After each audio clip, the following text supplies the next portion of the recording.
बिस्मिल्लाहिर्रहमानिर्रहीम। पैगम्बर अकरम सल्लल्लाहु ताला अलैहि वालैहि वसल्लम ने फरमाया, अना मदीनतुल इल्मी व अलीयुन बाबुहा, मैं इल्म का शहर हूँ और अली उसका दरवाज़ा है। ये बात जब ख्वारिज तक पहुँची तो उन्होंने एक मंसूबा बनाया कि हज़रत अली का इम्तिहान करते हैं कि वो कितने बड़े आलम हैं। उनके कबीले के 10 बड़े बड़े सरदार जमा हुए और उन्होंने फैसला किया कि एक ही सवाल हम सब बारी बारी हज़रत अली से करेंगे और वो हम सब को दलील के साथ अलग अलग जवाब देंगे तो हम समझ जाएंगे कि वाकई हजरत अली बहुत बड़े आलिम हैं। चुनाचे वो हजरत अली रजी अल्लाह ताला अन्हो के पास पहुंचे। पहले आदमी ने सवाल किया, ए अली, इल्म अफजल है या माल अफजल है? हजरत अली रजी अल्लाह ताला अन्हो ने फरमाया, इल्म माल से अफजल है। वो कहने लगा कि कौन सी दलील है? हजरत अली रजी अल्लाह ताला अन्हो ने फरमाया, इल्म अंबिया की मिरास है और माल कारून, शद्दाद और फिरौन वगैरह की मिरास है। वो जवाब लेकर चला गया। दूसरा आदमी आया, उसने भी वही सवाल किया कि इल्म अफजल है या माल? हजरत अली रजी अल्लाह ताला अन्हो ने फरमाया, माल से इल्म अफजल है।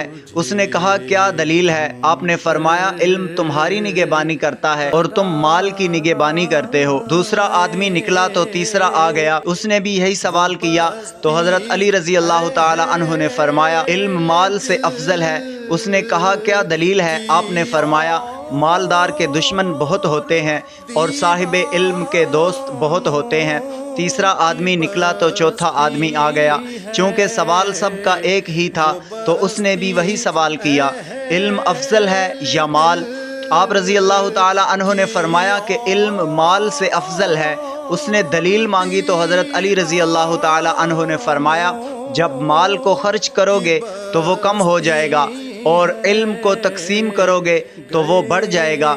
चौथा आदमी निकला तो पांचवा आ गया, उसने भी सवाल करके दलील मांगी तो आप रज़ी अल्लाह ताला अन्हो ने फरमाया, इल्म माल से अफजल है, क्योंकि मालदार को शूम और बखील के नाम से पुकारा जाता है और साहिब इल्म को अज़मत और करामत के नाम से याद किया जाता है।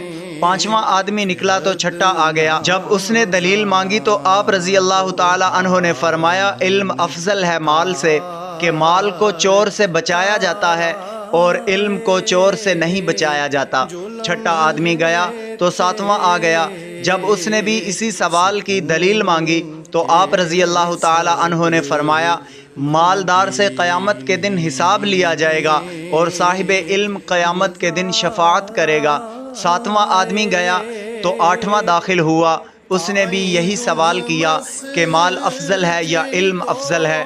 दलील के साथ जवाब दें तो हज़रत अली रज़ी अल्लाह ताला अन्हो ने फरमाया, माल ज़्यादा अरसा पड़ा रहने से घिस जाता है, पुराना हो जाता है, लेकिन इल्म ना पुराना होता है ना घिसता है। आठवां आदमी निकला तो नौवां आदमी दाखिल हुआ, उसने भी अपने इसी सवाल की दलील मांगी तो आप रज़ी अल्लाह ताला अन्हो ने फरमाया, माल कसीउल कल्ब बना देता है और इल्म दिल को मुनव्वर करता है। दसवां आदमी आया, उसने भी सवाल किया कि क्या इल्म अफजल है या माल अफजल है? तो हज़रत अली रज़ी अल्लाह ताला अन्हो ने फरमाया, इल्म अफजल है। उसने कहा, किस दलील से? तो मौला कायनात ने फरमाया, साहिब माल माल के सबब रबूबियत का दावा करने लगता है और साहिब इल्म अबूदियत और बंदगी का दावा करते हैं। और फरमाया, अगर तुम यही सवाल मुझसे पूछते रहे जब तक जिंदा हूँ तो मैं हर बार नई दलील के साथ जवाब देता रहूँगा। उसके बाद वो खारिज लोग आए और उन सब ने हज़रत अली रज़ी अल्लाह ताला अन्हो की इताअत में सर झुका दिए। सुकून के सब मदीने में गुजार